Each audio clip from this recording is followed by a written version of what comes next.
Okay વિદ્યાર્થી મિત્રો, હવે મને નથી લાગતું કે કોઈને પણ અહીંયા પ્રોબ્લેમ હોય. સર અમને પ્રોબ્લેમ જ નથી. ઓકે, અહીંયા 1f ક્યારે મળશે, 2f ક્યારે મળશે, 3f ક્યારે મળશે? તો વિદ્યાર્થી મિત્રો હું l નું મૂલ્ય કહી દઉં છું. અહીંયા f કક્ષક મેળવવા માટે l નું મૂલ્ય કેટલું હોવું પડે? તો વિદ્યાર્થી મિત્રો 0 હોય તો s કક્ષક 1 હોય તો p કક્ષક 2 હોય તો d કક્ષક, અને l બરાબર જ્યારે 3 હોય ત્યારે વિદ્યાર્થી મિત્રો કઈ કક્ષક આવે? તો વિદ્યાર્થી મિત્રો ત્યારે f કક્ષક આવે છે. ઓકે, અહીંયા વિદ્યાર્થી મિત્રો તમે જોઈ શકો છો, હું અહીંયા ધ્યાનથી જો, અહીંયા 4. ચલો n બરાબર વિદ્યાર્થી મિત્રો 4 હોય. ઓકે સર, તો અહીંયા l ના મૂલ્ય શક્ય મૂલ્ય ક્યાં છે? તો વિદ્યાર્થી મિત્રો અહીંયા ધ્યાન રાખો, n બરાબર જ્યારે 4 હોય તો l ના 0 થી લઈ અને 4 મૂલ્ય લખવાના. 1 0 1 2 અને વિદ્યાર્થી મિત્રો 3. જો 4 મૂલ્ય થઈ ગયા તો આમાં વિદ્યાર્થી મિત્રો 3 આવે છે. ઓકે, 3 આવે છે તો l નું મૂલ્ય જ્યારે 3 આવે, ખાસ યાદ રાખો 4f ક્યારે કક્ષક આવે? તો n બરાબર 4 અને l બરાબર 3 હોય ત્યારે 4f કક્ષક આવે. n બરાબર જ્યારે વિદ્યાર્થી મિત્રો 5 અને l બરાબર કેટલા હોય વિદ્યાર્થી મિત્રો 3 ત્યારે વિદ્યાર્થી મિત્રો કઈ મળે છે? 5f કક્ષક મળે છે. ઓકે, જ્યારે વિદ્યાર્થી મિત્રો તમે જોઈ શકો છો કે n બરાબર કેટલા હોય 3 ત્યારે l બરાબર ક્યારે પણ 3 મળે નહીં. જ્યારે n બરાબર વિદ્યાર્થી મિત્રો 3 હોય તો l ના 3 મૂલ્ય મળે, એ પણ 0 1 અને 2. જોઈ શકો છો આમાં વિદ્યાર્થી મિત્રો 3 આવતા નથી. l બરાબર વિદ્યાર્થી મિત્રો 3 નો આવે તો વિદ્યાર્થી મિત્રો અહીંયા f કક્ષક, કઈ f કક્ષક આવશે નહીં. ઓકે, તો વિદ્યાર્થી મિત્રો અહીંયા l બરાબર 3 આવશે નહીં તો ક્યારેય પણ 3f કક્ષક મળશે નહીં. ઓકે, n બરાબર જ્યારે 2 હોય, ઓકે n બરાબર જોઈ શકો છો 2 હોય ત્યારે l બરાબર ક્યારે પણ 3 આવે નહીં. હંમેશા આના કરતા આ મૂલ્ય n કરતા l નું મૂલ્ય ઓછું જ હોય, એટલે અહીંયા કોઈ 3 નો આવે. n બરાબર જ્યારે 1 હોય ત્યારે ક્યારે પણ l બરાબર વિદ્યાર્થી મિત્રો 3 આવે નહીં. તો એનો મતલબ એમ થાય 1f ક્યારેય નહીં મળે, 2f ક્યારેય નહીં મળે, 3f ક્યારેય નહીં મળે, 4f થી શરૂ થાય છે. 4f કક્ષક મળશે, 5f કક્ષક મળશે. n બરાબર 4 હોય અને l બરાબર 3 હોય ત્યારે 4f, n બરાબર 5 હોય, l બરાબર 3 હોય ત્યારે 5f મળશે. ઓકે, મને નથી લાગતું કે કંઈક પ્રોબ્લેમ હોય. l નું મૂલ્ય જ્યારે 3 હોય ત્યારે f કક્ષક મળે છે. ઓકે સર, હવે અહીંયા જોઈ શકો છો ml ના મૂલ્ય તો 3 છે તો વિદ્યાર્થી મિત્રો ખાસ આવે -3 -2 -1 0 +1 +2 +3. જોઈ શકો છો આટલી કક્ષકો મળે છે. એક મહત્વની વાત છે કે અહીંયા આ કક્ષકમાં ઇલેક્ટ્રોન કેટલા સમાય? તો વિદ્યાર્થી મિત્રો ખાસ યાદ રાખજો, જો અહીંયા હું આ એમ કહું છું 4f હોય, 3f હોય, 4f હોય, 5f હોય તો એમાં ઇલેક્ટ્રોન કેટલા સમાય? તો ઇલેક્ટ્રોન ખાસ યાદ રાખજો 1 2 3 4 5 6 7 8 9 10 11 12 13 14 ઇલેક્ટ્રોન સમાય છે. f કક્ષક હોય જ્યારે f કક્ષક, તો f કક્ષકમાં કેટલા ખાના હોય વિદ્યાર્થી મિત્રો?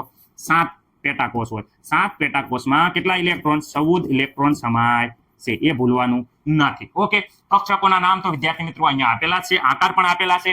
જેમ જેમ n નું મૂલ્ય વધે તેમ જો 4f કરતા 5f, 5f કરતા 6f, ઉર્જા અને કક્ષકનો આકાર વધે છે.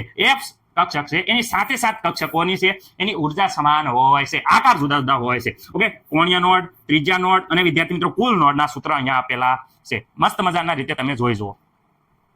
રેડી, f કક્ષક સોંપડીમાં નથી પણ તો પણ મેં તમને સમજાવી છે, કારણ કે આ MCQ બહુ પૂછાય છે કે f કક્ષકમાં કેટલા ઇલેક્ટ્રોન સમાય? તો ખાસ યાદ રાખજો 14. ઓકે વિદ્યાર્થી મિત્રો અહીંયા જોઈ શકો છો s કક્ષક, અહીંયા p કક્ષક, અહીંયા d કક્ષક અને અહીંયા વિદ્યાર્થી મિત્રો f કક્ષક.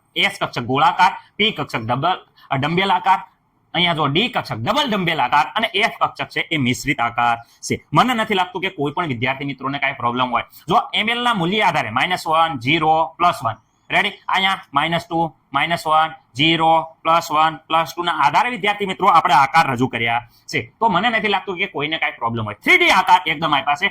s કક્ષક, અહીંયા px py pz અને વિદ્યાર્થી મિત્રો આ d કક્ષક છે અને આ f કક્ષક છે. આકાર ખાસ જોઈ લેજો, જે તમને ખાસ ઉપયોગી છે. વિદ્યાર્થી મિત્રો બધી કક્ષકો એક સાથે મેં રજૂ કરી છે જેથી કરીને તમને સરળતાથી ખબર પડે. ઓકે, મને નથી લાગતું કે કોઈ પણ વિદ્યાર્થી મિત્રોને આમાં પ્રોબ્લેમ હોય. ઓકે, હવે સર આ MCQ વિદ્યાર્થી મિત્રો તમારે જાતે જોવા માટે, પ્રેક્ટિસ કરવા માટે આપ્યા છે, જે આપણે અહીંયા ઓલરેડી સમજાયો છે. ઓકે, ગોળાકાર કોનો આકાર છે વિદ્યાર્થી મિત્રો? ગોળાકાર કઈ કક્ષકનો આકાર છે? s કક્ષક છે, ગોળાકાર છે વિદ્યાર્થી મિત્રો. આવી રીતે MCQ પૂછાય છે. તમે જોઈ શકો છો કે કદના આધારે, કદ વિદ્યાર્થી મિત્રો તો બધાને ખબર છે, કદમાં આપણે સૌથી વધારે મોટો છે એમ n નું વેલ્યુ વધારે, 3 છે તો 3 વાળું વધારે હોય, 1s કરતા 2s, 2s કરતા 3s વિદ્યાર્થી મિત્રો વધારે હોય. બી જવાબ સાથે આપેલા છે. તો એકવાર MCQ વિદ્યાર્થી મિત્રો જોઈ શકશો, આપણે દરેક જે વસ્તુ સામેલ કરી હતી અહીંયા આપેલા છે વિદ્યાર્થી મિત્રો, તમે જોઈ શકો છો.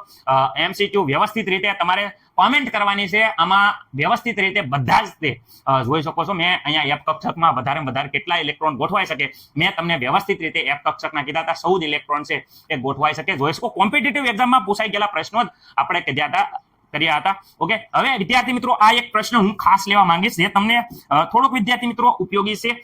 અહીંયા જોઈ શકો છો, અહીંયા એમ કહે છે કે L બરાબર 1 અને M બરાબર 0 હોય તો એ કક્ષકનો આકાર વિદ્યાર્થી મિત્રો કેવો હોય. પહેલા તો L બરાબર 1 હોય ત્યારે વિદ્યાર્થી મિત્રો L બરાબર વિદ્યાર્થી મિત્રો ખાસ યાદ રાખજો, L બરાબર 1 હોય તો P કક્ષક કહેવાય. શું કહેવાય?